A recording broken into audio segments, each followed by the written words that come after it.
in our eyes. Primitive urge, feel the primitive urge. The senses in the air. Yes. The fire moves us. Shake. The pleasure yearn. Hunger is rage, need is a vision underneath your dress. Sex. Lust. You.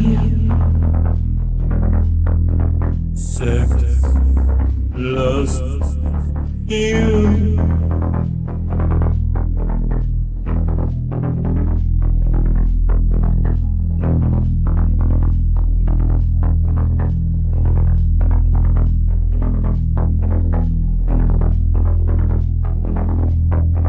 Wet. There's a river, Love. our bodies melt. Liquid heat, burning tongues, whisper screaming earth. Drum. The pulse, the passion, Thrust. so strong and hard. Love and success, twisted, mixed up. Red nails trace the flesh. Sex. Lust. You. Sex, lust, you.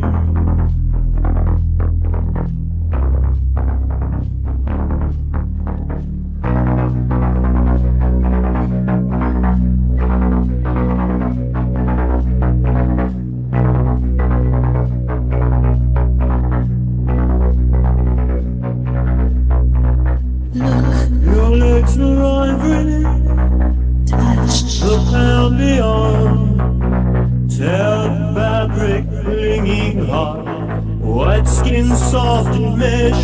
You can answer the rain, you can take me home. You can love me forever, or just one night. Put your arms around me, put your lips to mine. Surrender your body and just say Yes.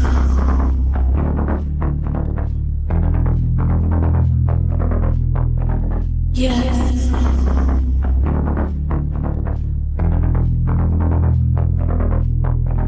Yes.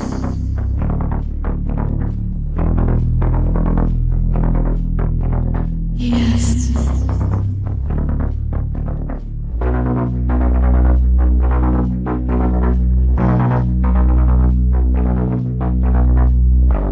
Yes. Yes. Yes. Yes. sex, Yes. love, Yes. you.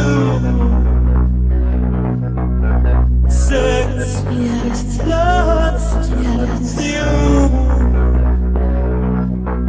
Sex, Yes. love, Yes. you. Sex, Yes. love, Yes. you. Sex, Yes. love, Yes. you. Sex, Yes. love, Yes. you. Sex, Yes. love, Yes. you. Sex, Yes. love, Yes. you. Sex, Yes. love, Yes. you. Sex.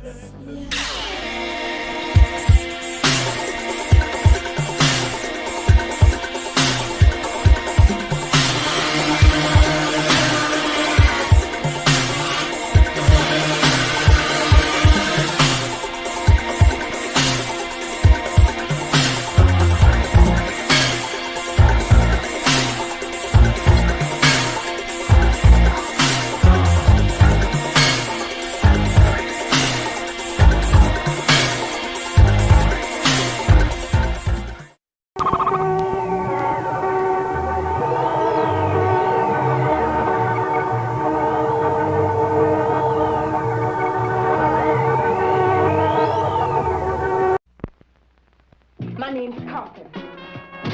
Coffee, black, and stacked, and packed with fury. With both barrels zeroed in on the mob's top killers. This is the end of your rotten life, you dope pusher. Coffee, where the action is, there coffee is.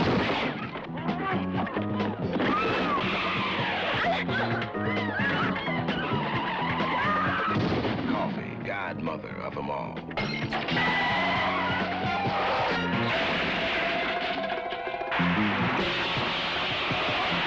The baddest one-chick hit squad that ever hit town.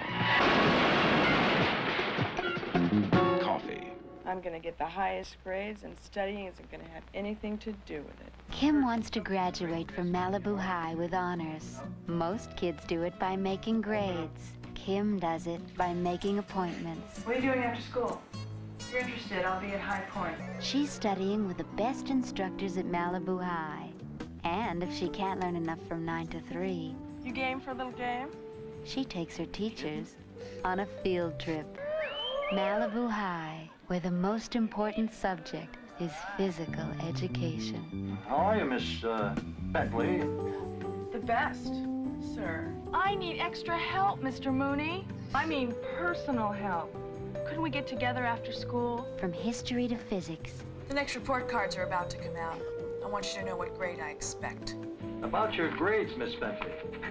Truly remarkable. from botany to driver's ed, What grade do you expect? An A. All A's in all of your classes except Miss Damon's English class? this is the story of a schoolgirl named Kim. I don't understand. You never seem to study anymore. Relax, Mr. Elmhurst. Enjoy the view. Who was the best in her class. Malibu High. Now, if you saw that trailer and you're like, well, this looks like a fun sex comedy, I'm here to tell you that that is not the movie that we're going to be showing. You're not prepared for what Malibu High actually is. No. Maybe. I don't know. I don't Unless know. you've seen it. Yeah. So that'll be our next episode, which is, what's the date for the next episode, Bill? February 1st. Yeah, we'll be back February 1st with Coffee and Malibu High, two tough girls getting in trouble. One good, one completely evil. Like a horrifying creature who let me get this dog. Hold on a second. That sounds like a long time, but Yeah. really it just means there's no show next weekend. Yeah. Well, let me grab Cubby. I'll be right back. Go control that cubby situation. I'm holding for the shot. So yeah, we're kind of breaking from our regular genre by having an action double, and both about one chick hit squads, sort of. Yeah. Coffee, there's a little more action than Malibu High of a different kind. Yeah, but Malibu High is a movie that like just starts rough, gets rougher, and then goes to like it becomes almost like I don't even know what universe it's in. It's so such a strange movie, but I'm so excited about it. So we're not going down to once a month. I think nor we'll be like every other week for a bit, just because we have a lot of work stuff going on with Bill, and we're just trying to gradually not get burned out this year. Yeah. So but our heart is definitely in it. We have been excited about doing this, and it's going to force us to think of like wilder double features and put some more features and stuff to them and more research too. Yeah, all it really means is you're going to be seeing less of the late movie. Yeah. Which was something that we did, I mean, we're still going to do that once in a while, but it just depends on our schedules. Yeah. So, we're not going to be on next weekend, but we'll be on the weekend after that with Coffee and Malibu High. Yeah. It's going to be fantastic. I figured, one movie has a really happy ending. The other movie, not really happy, but, there's sort of like a victorious ending. The other movie, not. So yeah. It's an interesting up and down. Yeah. And Joy Lansing, the star of Malibu High, was a one and done actress. but she's like a Sensei. force of fucking nature in that movie. It is mean. And supposedly, I'll So talk more about it next mean. time. That was really her attitude for real. They try to get her. Why? If you see the poster for it, you're like, that's not her on the poster. Yeah, she asked for twice the amount of movies she got paid to act in the movie to be on the poster. And they're like, no. She's like, okay, fuck you. I don't want to be on the poster. Amazing. I wish she did 10,000 movies. But you know what? Like the one that she did is perfect. So let's go with the one that she did.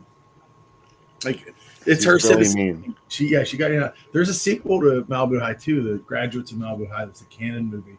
It has nothing to do with this movie. Unfortunately. Unfortunately, I was so excited when I saw it the first time. I'm like, fuck, will it continue this otherworldly experience?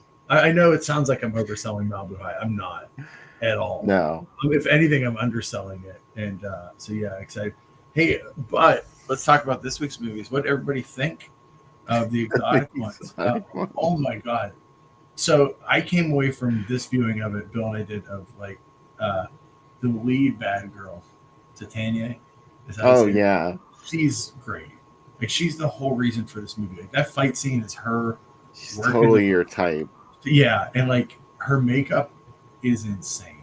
She has like 5 eyelashes. Like she has an eyebrow, eyelash, another eyelash, cat wing eye, then a line under her eye, plus blue, plus a thing in the middle of her head. Like she's like divine, like a pre-divine divine, and also punk rock. Like this is from '68. Like what? Like 8 years or 6 years, 7 years before punk rock, and pre-Susie. Pre-Susie, yeah. So like I really love that about her. And it's like such a like the conceit of this business. It's a weirder business model than the Tan's School for Dance, right? Because it's like these guys are like, we have this strip club and there's a lot of other strip clubs in New Orleans. What would make us stand out? I know. Let's go get a swamp monster. And by the way, once we have that swamp monster, let's hire the kid that found him to get him also. Yeah, AC Nicholas has it right. It's part travelogue, part nudie cutie, part horror film, filmed like a driver's training scare film. And also the entire Ormond family is in that. The woman that dances with the fans, that's Ron Ormond's wife, the producer of this movie. Timmy, the kid who keeps washing, that's Ron Ormond's son. Almost his entire family is in this movie. And it's like, I am going to be a stripper in your movie. Yeah, and it's also like part jukebox music. Cherry Moon. Yeah, like why do we need this extended multiple harmonica sequence of this bit? These like, and there's like a drunk guy like making eyes at the harmonica duo. Why? Why does this club? Most of the patrons of this club either are matronly old ladies or really drunk men. Right? There's like a lot of matronly ladies that are just sitting there with like dressed like their Sunday best. Why are they hanging out there? There's no slot machines. That's what one of the things Bill said. Like maybe there's slot machines. No, they're hanging out there, and people are just like it's a very small, intimate place. Right? It also seems like to be a haven for organized crime. There's a lot of organized crime going on there, and also it feels like the girls are either very cute and don't appear to be exotic dancers or appear to be John Waters characters, all within a movie. Yeah, I agree. Sleepy LaBeef. Sleepy LaBeef. Yeah, and Sleepy LaBeef was a rockabilly singer known as the Human Jukebox. Why is he not singing in the movie, and why is he instead playing the monster? The eye makeup budget for this movie was out of control. It was fabulous. Oh my god! And like I said to Bill, like, guess who my favorite is? A couple times in scenes, he's like, "Well, the one with the short hair, yeah." But like, it's hard to say because it's so soon. Some of the girls dancing in this, it's charitably dancing. There aren't outside of Titania, who was a real strip club dancer, and like the scene with the chicken thing, she actually taught Sleepy LaBeef how to do that trick because she was a carny as well. She does the commentary on the box set that Imprint put out and talks about the movie a lot. And she was 19 years old when she did this movie. She looks like she's 40. Also, like the scene where the two girls wrestle, you realize how much bigger she is than the other girl. Like she had like there's one part where she just picks her up and carries her around under her. Yeah. Like she looks like an All Japan Women's heel, like Aja Kong or Bull Nakano years before this is a thing. It's incredible. Like she is so great in it, and it's like when she gets killed she looks very happy when she gets killed.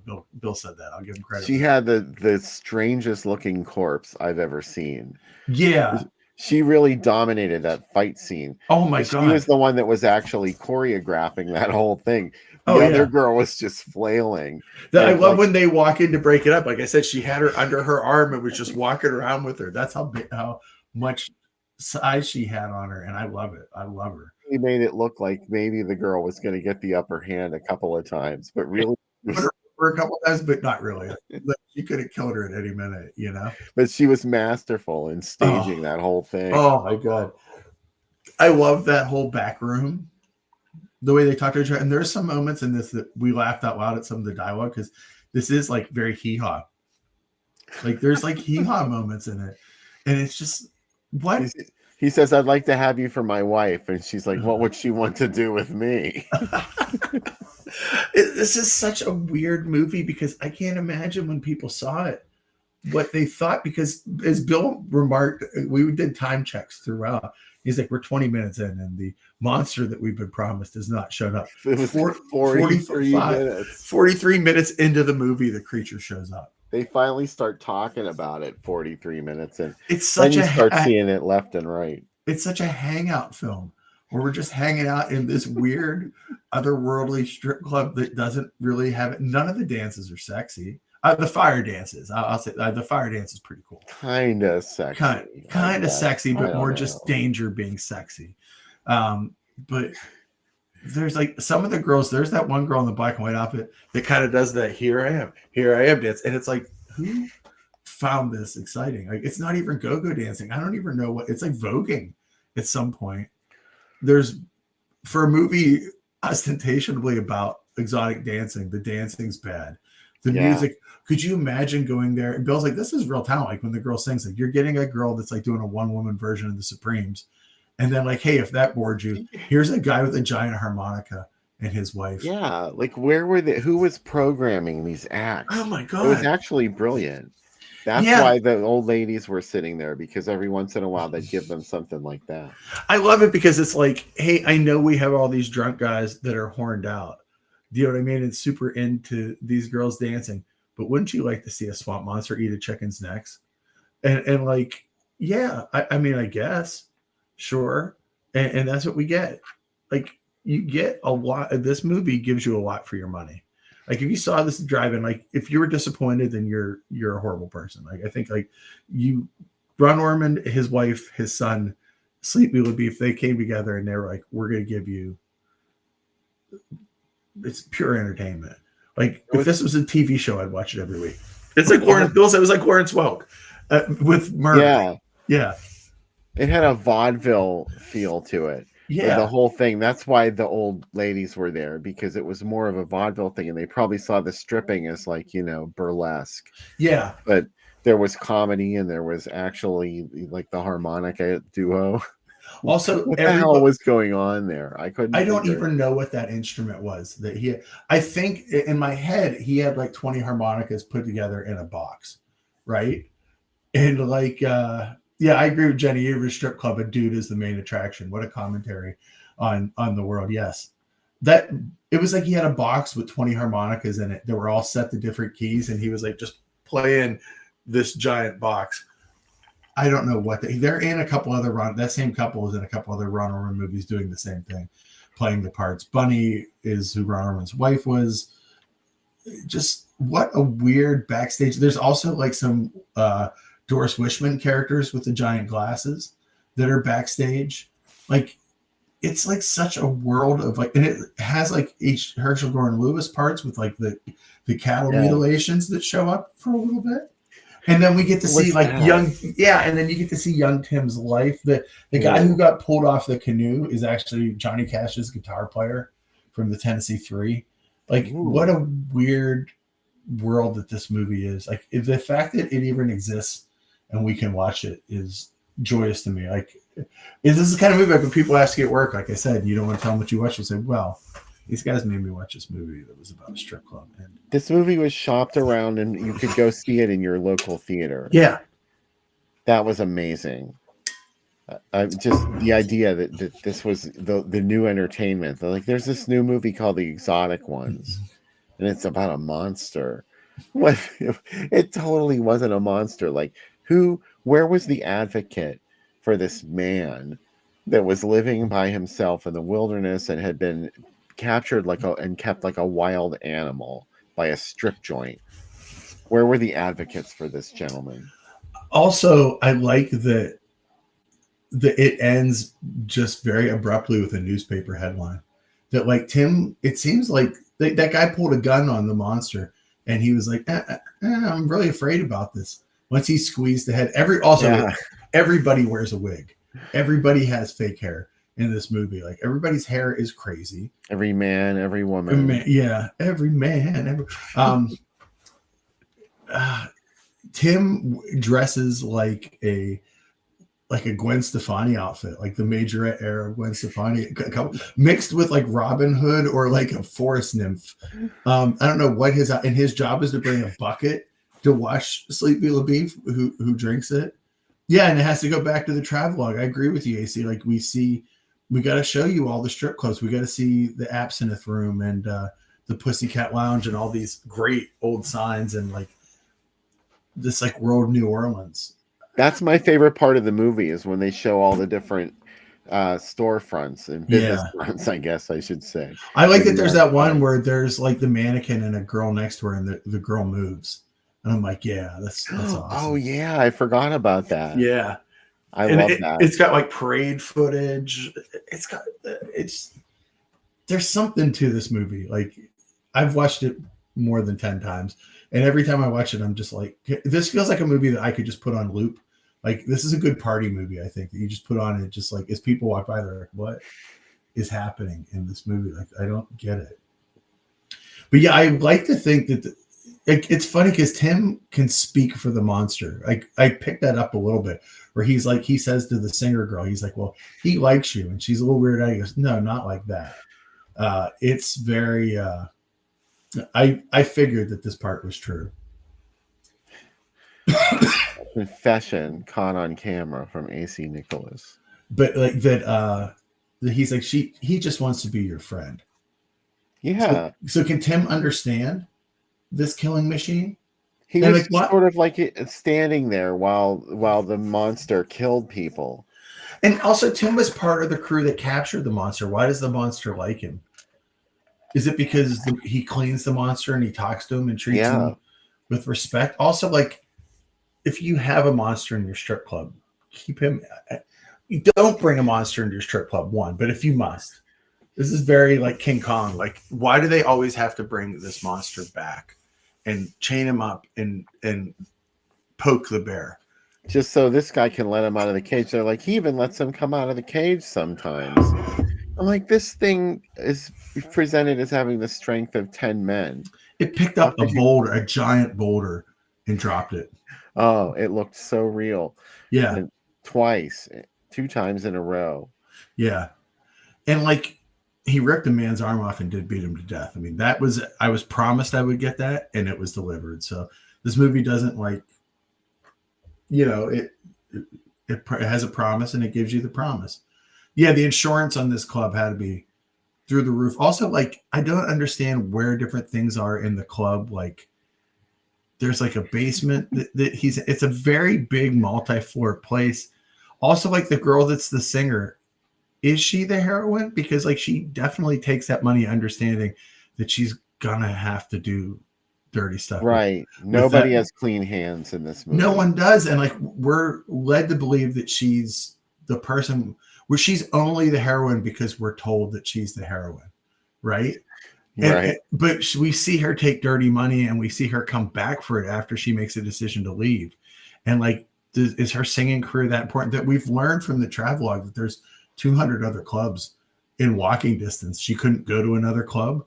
Guess not. Like, if anything, Titania's honest. She's like, I'm a bad girl. I set shit on fire. I beat up people, and I got crazy makeup, and like this is me. She Just- worked. I mean, like Yeah. she understood what that career was about. Yeah. In my opinion. And also, we don't see her sleeping with bosses. Do you know what I mean? Like she's not No. taking money for new clothes. She's a businesswoman. Yeah, yeah. She's I think the heroine of this movie, and I like that she comes back in the end credits. Like when we get to travel again, we get to see her dance again. Part of me is like, well, maybe she survived. That's what I'd like to think. Hopefully, she survived that horrible mutilation that occurred. Yeah. We saw her strangely glaring corpse. What is his fight style? He's like Crush from the WWE in the I don't 90s. know. He has like the Crush finisher where he like crunches your head. That was really strange because I kept expecting the head to collapse, but of course it didn't. I thought there would be like, again, maybe because I live in Full G's world too long, like then an eye was gonna pop out. Right. You know? I expected more to happen than what happened, but I guess we're just these girls would have fans today and not be in these clubs. Except I think Titania would be still out in the club. She was like, I don't need that fucking OnlyFans shit. I do it the old fashioned way. Like I set my feet on fire and I deep throat flaming sticks. And you know what? More power to you. Like I love it. I think that's her thing. She is entitled to it. Like literally at one point she's rubbing fire across her tongue and not reacting, not selling it. Just she's like, oh, and I'm like, she wasn't very good at it. But you know what? That made me love her even more. Like she's like just like a hard worker. She had, I respect that. Yeah, she was doing her show. Maybe she wasn't perfect at it, but she wasn't afraid either. She kept at it. Yeah, I think it's like I'd rather see someone have spunk and work hard than be perfect. That's my judgment of this. Also, no strip club looks like this ever. Like, no strip club has. If I went to a strip club in downtown Pittsburgh, this is what I thought it would be like as a kid. Like, where are the harmonica players? Where, do you know what I mean? Like, where are all the other acts? Like, where's the comedians and where's all this? No, you're just getting girls and they're coming out half naked anyway. They're not going to do any art. Also, this feels like who were they competing with? What was going on in the other clubs? You mentioned the insurance. Can you imagine the insurance on that club in Mighty Joe Young where there's fucking lions in there? What the fuck are they wrong with that club? Who goes there? Like, let's go to a club where live lions are running around on the stage. Yeah. It's like pre-Siegfried and Roy bullshit. Yeah. Yeah. Like totally. So many people were in danger, as we soon saw. What was the Fredericks of Hollywood budget for this movie? Because some of those like dressing gowns and like they were very like 90. That to me, see again, to me when I was young, I thought, well, someday I'll be married and someone will wear those outfits around the house. I tell guys now, like, you know, just if you really like pajamas and house coats and robes, then you're gonna get along great. Like that's what it should be. That's real life. That's real life. Also, like look how I dress. Like if you're turned on by a Severn hoodie and someone wearing shorts all the time, guess what? It's very exciting. That's what I bring to the house. But anyways, I love this movie. I love both movies tonight. They're both sweaty and gross and filled with reprobates. And I say this is a good start to a season, and very unified too. There's a theme. You can see it both weeks. There's actually a theme. If you have more time, give us more time for shows. In some breaks, we'll be like, here's a unified theme, and here's what this movie's about. We'll have a vision for what the show is. There's always some backstory. Yeah. You want to see what came in the mail? I got like a Christmas deluge of mail.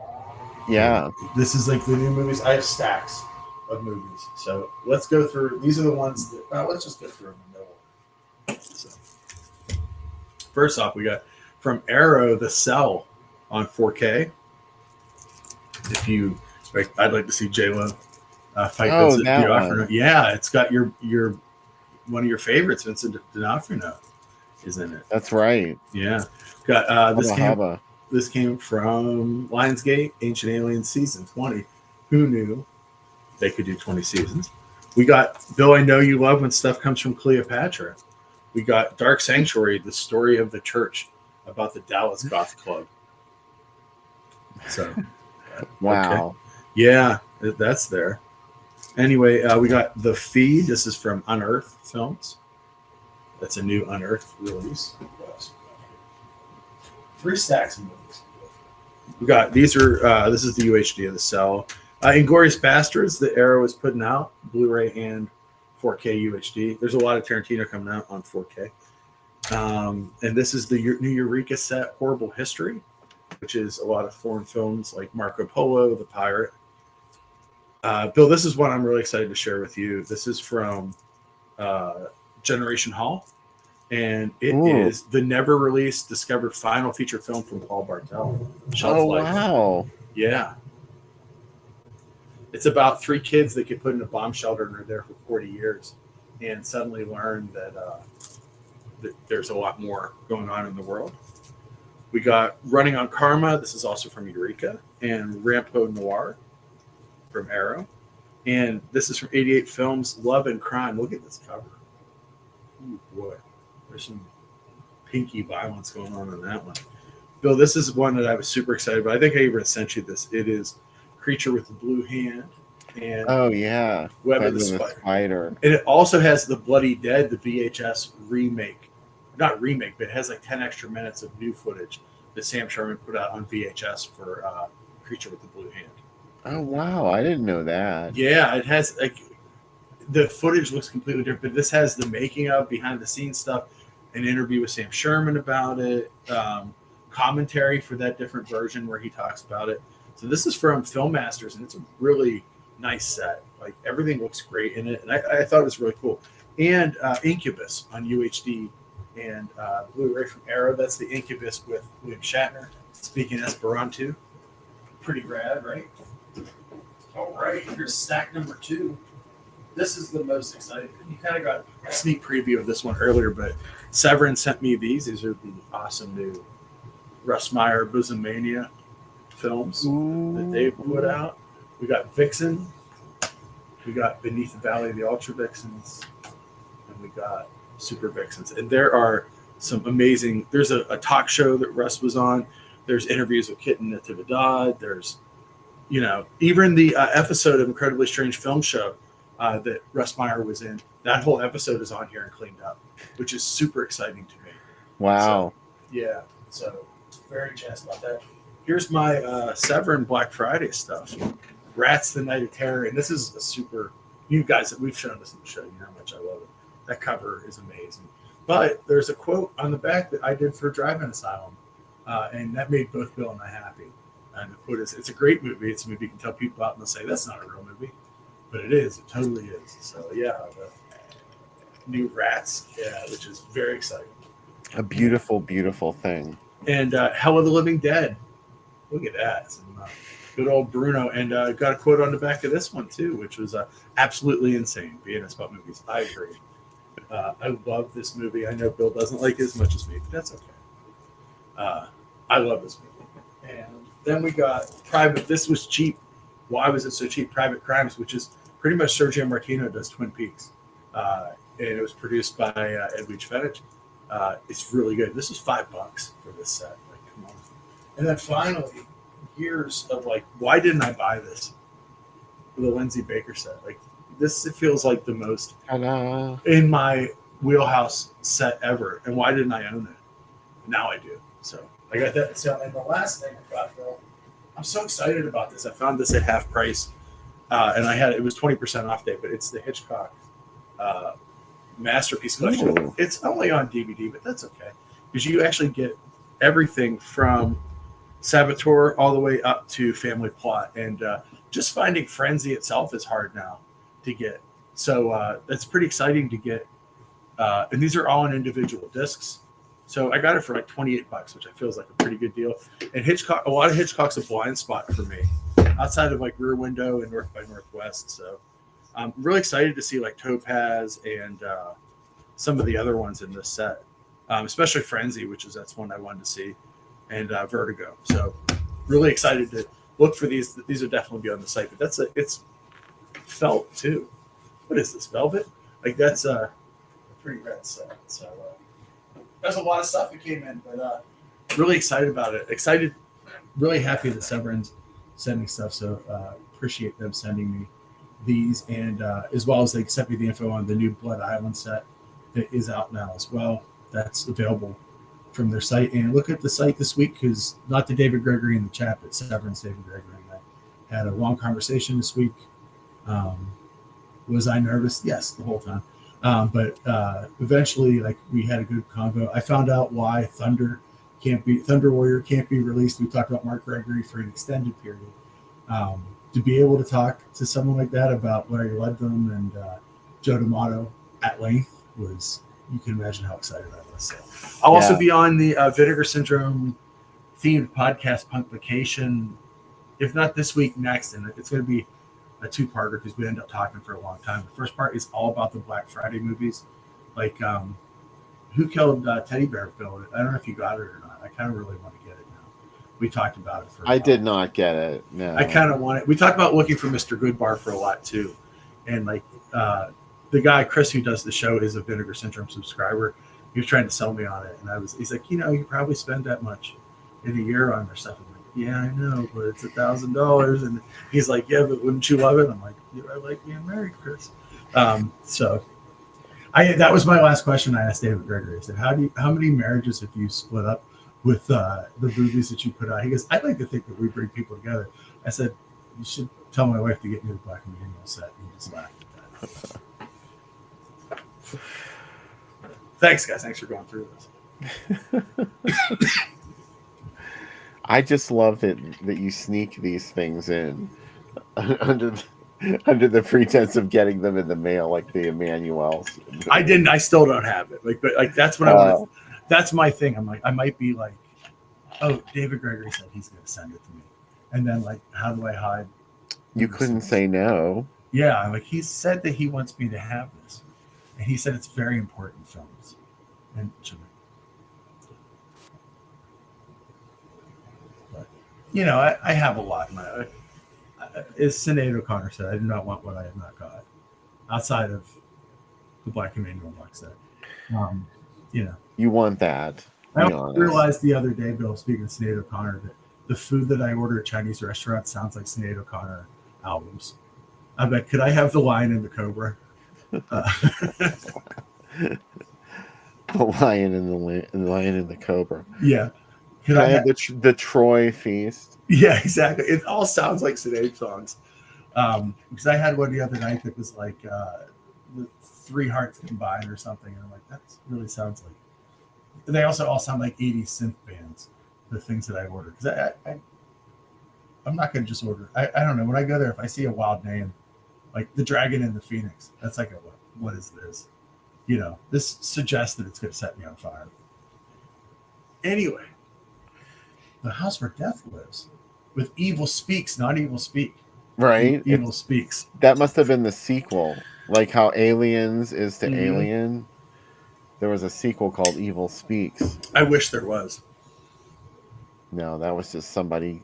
That was a frequent thing when you had to actually put typeface in and spell something out like that. People would add or subtract an S. Mm-hmm. It was really strange. But this movie is also known as Delusion. Mm. It was released as Delusion in 1981, and then this was 82.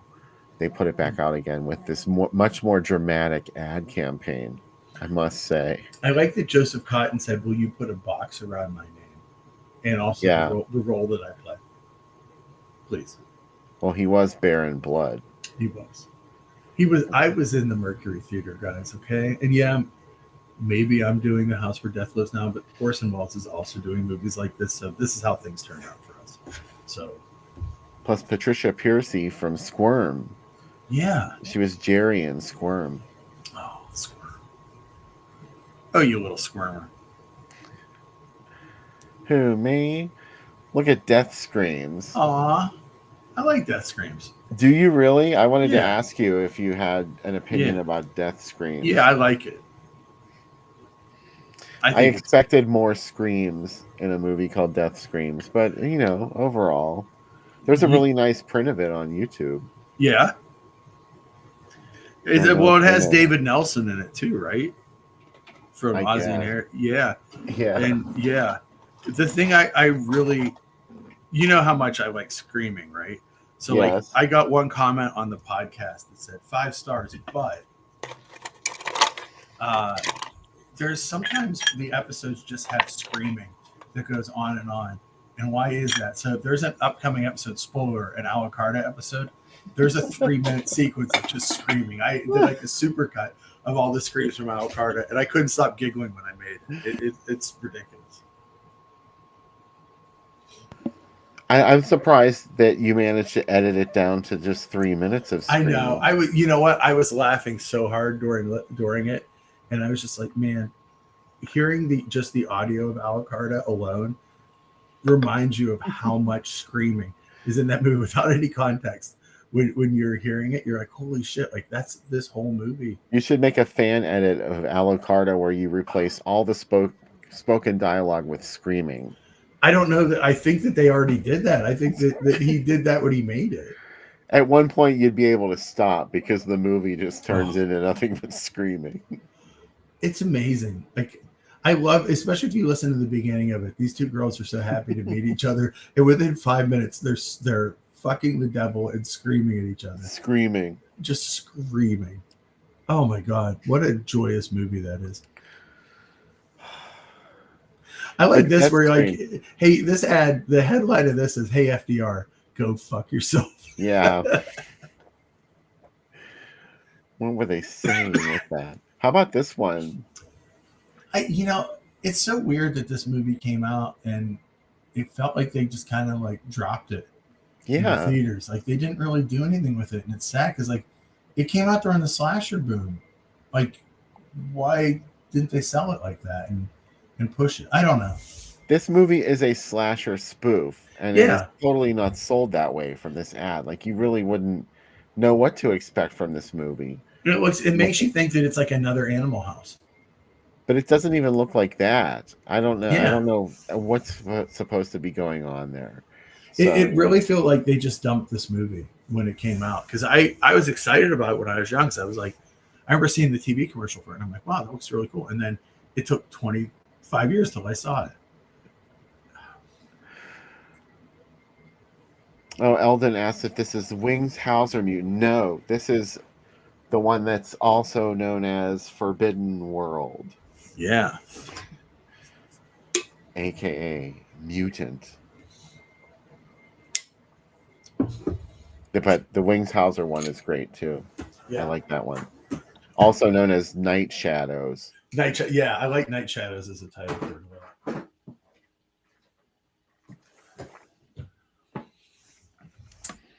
Okay, so National Lampoon's Class Reunion. Mm-hmm. Not anything that has to do with Chevy Chase. Oh, well, this ad's so nice. It's beautiful, isn't it? Yeah, it's so understated. This was like the second week that it ran. If that logo was the cock, the face is his balls. Yeah, it's a little strangely suggestive. That's what people are always like. So what do you guys do in your show? You talk about film history and you dissect films. I'm like, yeah, I make dick jokes. Like that's pretty much what we do. But yeah, I like this. And also, isn't it? I never think of Conan being contemporaneous with Halloween 3, but they are. Yeah, absolutely. You know what I mean? Like if you said to me like how close in years, I'd say, I don't know, like 2 or 3 years apart, not the same time. Well, Conan probably came out first if it's the B feature to Halloween 3, but and Conan played for a long time too. That was a big one. But it was still new enough to be paired with that. Yeah, that's a weird double feature, but I like it. Yeah, why? Who would complain about that? Not me. Aw. There's Fluffy. Oh, Fluffy. I like Fluffy. She kind of looks like a dinosaur. Yeah. In this one. Yeah. I don't know. Aww. There's something reptilian about Fluffy. Yeah. There's something crittery about Fluffy too. Yes. I think, or maybe there's something fluffy about critters. Maybe that's the better way to put it. Yeah. Yeah. Fluffy was first. Yeah. And here's where she made her appearance. Or he, we're not quite sure what gender Fluffy is. Let's not misgender Fluffy. Yeah. They would be upset if we did that. Have you seen the at Walmart? They have a 3D poster of this that they're selling. It's like about 8x10, and and the skeleton is all 3D. The hand moves and stuff. It's really cool. So they basically took this poster with the type and everything, and made it 3D and like etched looking, with like a figure coming out of it. It's like you'll find it back by the movies at some Walmarts. It's really nice. I really liked this movie. I do too. Even from the first time I saw it, because there were like the highbrow people said that it wasn't good. Like Siskel and Ebert, I think, gave it thumbs down or something. And it's outside of, I think it's a better Tales from the Crypt movie than the TV show. Yeah. And like, I love that it has a lot of Boba-esque. The colors are so pushed, and like those, it literally feels like comic book panels a lot. Like, I really like it. It's a little long, and like maybe there's a segment or two you could take out, but it's still great. And the second one's good too. I really like the second one too. I want to like the second one. I like the raft a lot though. The raft. Yeah. I like the first two. I actually like all three. I didn't like the second one for the longest time, Bill. And as I've gotten older, like, and I look back on it, I'm like, it's pretty good. It's funny though, because the second one is almost short by comparison. There's like so little stories in it. Right. Yeah. And like you're used to like this abundance of like you got a lot. That was disappointing the first time I saw it. I'm like, there's only 3 stories, and that's it. I didn't like the Indian one. That she wouldn't have. See, I love it though. Now that it really annoyed me. And yeah, I was like, this Indian can come to life, but only after the old people are dead. Like, why didn't he stop the robbery in the first place? I also like Creepshow because like it's like one of the last movies where Leslie Nielsen is like a bad guy. Or do you know what I mean? And like, and Ted Danson being in it, it's almost catching a lot of people right before they make it. Don't forget Wentworth. I have the gun. Exactly.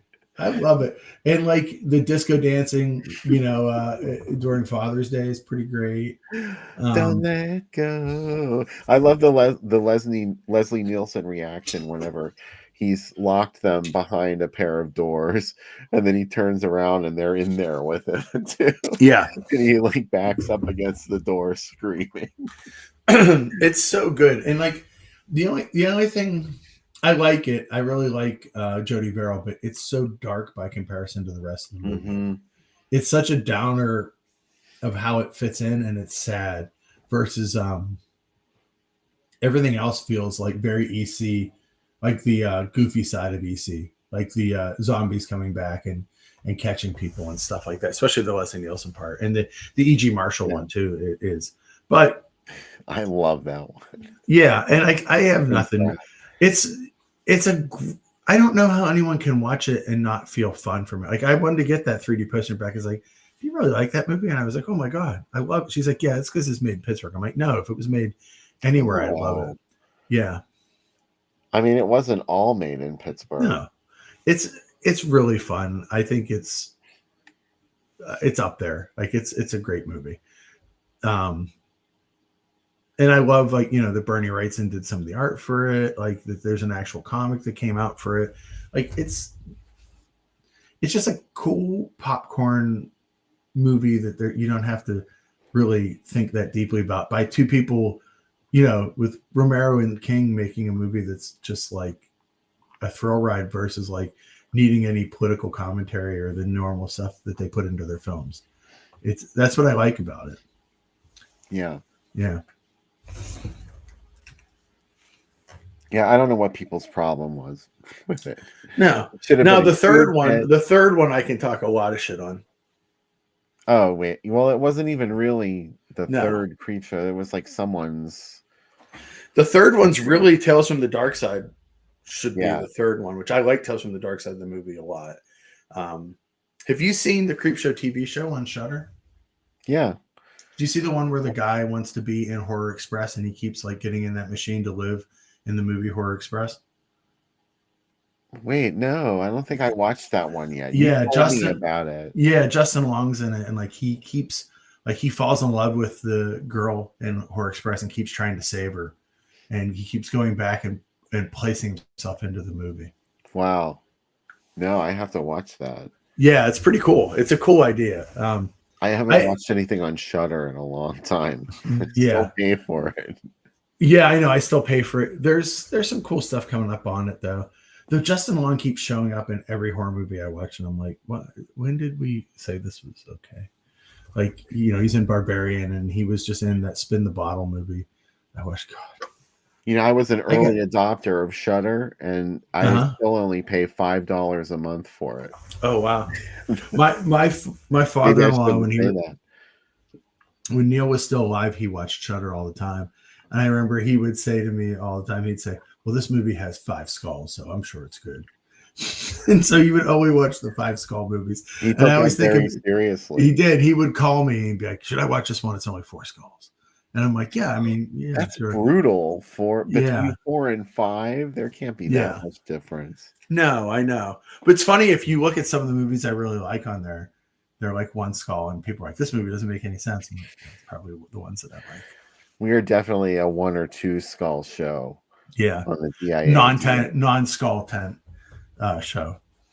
Sometimes we do have some classy films. We got a very classy one coming up next week. Yeah. Well, Coffee. Yeah. Which was sort of like a Malibu High was a different form of the same genre. Yeah. I guess. It came a little later than Coffee. That trailer is pretty great because that trailer makes you think it's about teachers having sex with a cute girl. And yes, which it is sort of. It is sort of part of the movie. Yeah, but you're like, where does organized crime come in? It does not prepare you. No. For what Malibu. Where does assassination come in? Yeah. And all this other stuff. Like it's really human intense. Trafficking. Like it's all about Malibu High. Yeah.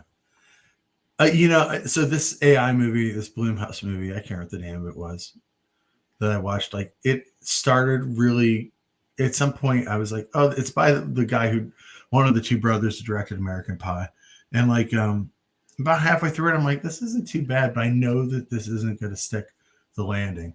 And yet it doesn't stick the landing at all. And like by the end of it, I was like, this is the cheapest. It had the cheapest ending. Back to Malibu High. Malibu High has the theme song from SCTV in Malibu High. It shows up. Really? Yeah, the one where all the TVs are coming out of the window. Oh. Yeah. And then also the People's Court theme gets used. But, is it the People's Court theme or is it the Barbara Broadcast theme? I ask you this to find out who the perverts are. I know AC Nicholas is like, of course, it's the people. It's not Barbara Broadcast. Yeah, it's the Barbara Broadcast theme, right? Perverts. Yeah, isn't that playing when CJ Lang pees into a bowl? Yes, it is. So, affable pervert Sam has the uncut CJ Lang version, of course, that he bootlegged from Heads Together. As you do when you're 20. Do I still have it? Yes, I still have it. Heads together. Do your legs go to the left or to the right? AC Nicholas started Barbara Broadcast in the theater. That's how I know he's the man. I love Q was one of the first movies I ever rented, Bill. It was like, and I remember just being terrified by the beginning when those sunbathers get killed. Yeah. Yeah. It's really kind of shocking. I think I didn't expect Q to be realized the way that it is. Yeah. In the film, which is kind of, that was out of fashion stop motion for the time of Q, but I think it's very well done and I loved it. It doesn't feel like we have anyone like Larry Cohen anymore, where his movies like set you up for something and then take you on a completely different journey. Like God Told Me To and this movie, I think both like present this idea that ancient gods are coming back, but you're not ready for the form that they're going to take. Also, this movie turns into a jazz Michael Moriarty Diamond Thief. Yes. Michael Moriarty doing his own thing. It's pretty great. Siskel and Ebert loved this. Yeah, they did, but you know, with good reason. I mean, this is also like Carradine's great in it. Candy Clark, Richard. I mean, there's some great actors in this movie, and I think that's there. Like, I love all Larry kind of stuff. Like Bone is great. I love that movie. I love there. Actually, I even like Wicked Stepmother. I know it's junk, but there's a lot to love. Wow, poor Wicked Stepmother. That movie could have been so good. Yeah, it had a lot. Been sick. Yeah, but I do really like it. But I love Michael Moriarty. I think he's like one of those really unsung actors to me. You know, like he's just like good in everything. And he adds something. He adds parts to Q that like without him, like it has like a weird other subversive layer to it. That's what I like about it. He does in The Stuff too. Like his character is very odd in that movie. And I loved his Law and Order period. Oh yeah. Here's a giallo he did too that's pretty good. I can't remember the name of it is. It's a twin one. It's pretty good as well. So yeah, I love Q though. I love this poster. It just gets me excited. Just seeing the Q logo where it's kind of like Ouroboros and then also looks like a Q. It's a great logo. Like, yeah, I can remember how excited I was that a movie like Q could be coming out new in theaters, because it really did look like something from the 50s. Yeah, it's a monster movie too at heart, and I love that about it. Like, it's cool. I think now if people saw it, they would just be like, "Oh, it seems so cheap." I know it's hard to have not been there. It's still appreciated, I guess. Yeah.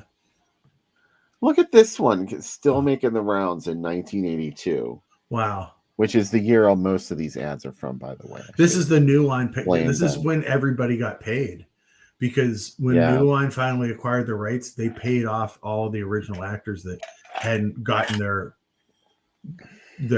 what they earned from it, which is pretty crazy. So yeah, wow. Also, this the artwork in this ad is more violent and horrifying than anything that happens not horrifying, but more violent than what happens in the movie. You know what I mean? Like it sets you up, because again, like this is what always amazes me about Chainsaw is like, yes, it is. There's a lot of gross stuff in it, but the actual gore is not what you think it is. It's not right. Yeah. You know, it's all just like a mind fuck thing, you know? Yeah. And like, it has the rating that it has, like because of the oppressive atmosphere that it has. And that's what I really love about it. This is the only Rex Reed review that I like. You know what I mean? Like, I grew up watching Rex Reed he was always on the like WR News. He would be on and talk and doing reviews. Yeah, exactly. And I'd be like, I hate this fucking guy. And then like when I got older, I'm like, oh, he's in Myra Breckinridge. Double fuck this guy. Not a fan. Oh, Myra Breckinridge. I like Myra Breckinridge, but like he always talks about how bad actors people are. I'm like, you were in Myra Breckinridge. Right, yeah. You know what I mean? Like a lot of people said that about him. Yeah. So, you know, what can you do? But man, that's awesome that this played this late. Yeah, it made the rounds all the way through the 1980s. I think 1984 there was an anniversary reissue, so they got a lot of mileage out of it. I guess they had to after paying everyone off, right? Mm-hmm. Look at this. Oh, wow. Bert I. Gordon's burned at the stake under an AKA Becoming. What's gotten into Laureen? Where do you think they were coming from with that? I like this movie. Yeah, I do too. I dig it. Yeah, it's like, well, again, I think it's in our wheelhouse, right? Like it's kind of a demonic possession movie, but yeah, it's also like out of Mr. Big, as AC said, like it's out of character for a Burt Gordon movie. Well, no, he did a couple other movies like this, but I like this, and I like this poster. I like did like the children loan them the chicken head and claw for this logo? Oh yeah. If you didn't see that, like especially a bad newspaper print, be like, what's the auming? I wonder what the auming's all about. It's about chanting. Chanting. Everybody chant. Let's all chant. Do you like this movie? I do like this movie a lot. I think it's one we should show. I've been thinking about showing this. And this feels like a movie that no one talks about.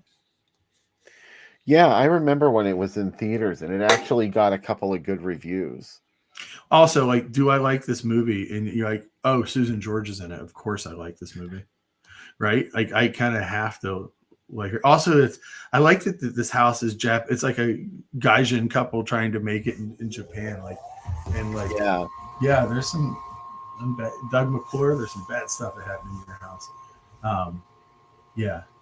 Yeah, and as AC Nicholas reminds us, I'm cool seeing Susan George in the buff. I mean, that's fine. I love that, like, Susan George is like, can I make a movie where I'm not menaced with sexual violence, please? And no, this is what we got for you. Either that, or you can sleep with the super young Charles Bronson. I mean, super old Charles Bronson, and you're a young ingenue. Either way, like, these are the movies you get to be in. But yeah, this poster is beautiful Her too. Shark movie, which is my favorite Susan. Oh God, yeah.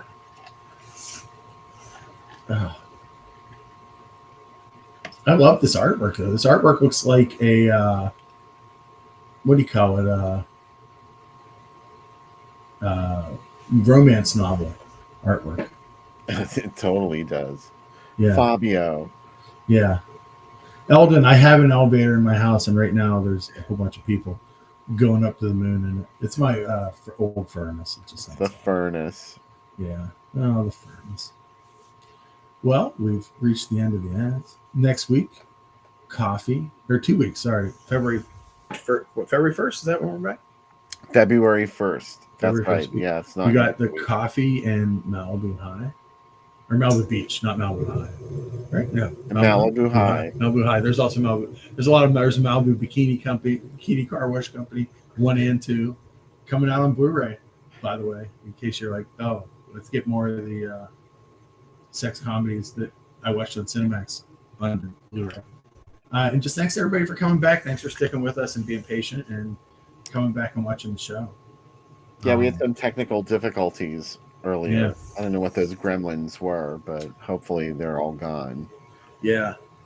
If you come to the site this week, I'm still in Giallo January and erotic thrillers. They're the same thing. I can talk your ear off about them. You want to talk about Night Eyes, I got you covered. So a coffee and Malibu rum drink, perhaps. Yes, probably that's a good call. I think I will think of something down. If anybody has any movie, anything they'd like to do. And hey, thanks to everybody. I saw Jenny put movies on the list. A lot of folks added movies to our request list, Bill, on Letterboxd. So I'm gonna great. I'm gonna add those. So thanks for, and anytime, like, you'll see on the post for this on BNS Spot Movies, I'll be putting it at the bottom of every post from here on out of announcing the movies of, like, hey, if you have a suggestion to put on, the list, like, that really helps us, because Bill and I went through the list when we were picking some stuff for this episode. Like, what do people want? Will this be the season that we show lipstick? I sure hope so. That's how you'll know this show's almost over. Yeah, exactly. Like, if it's the lipstick and Mummy theme park double feature, like, well, Bill's just letting Sam show everything he wants to show before we're done. So yeah. Well, that's what it meant for Chiller Theater, so that's what it would mean for us. It blows my mind. I know a lot of those chillers don't exist, and I wish that chiller were. I want to hear what Chili Billy has to say about. He's like, so this guy is a synth artist that rapes Catholic girls. Okay, cool. So, anyway, guys, thanks so much for coming out, staying up late. 3:32. Yeah. Have a good show.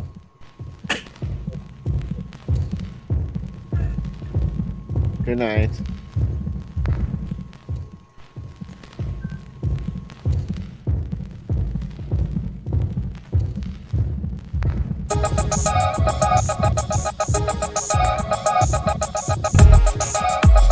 Under 17 not admitted without parents or guardian.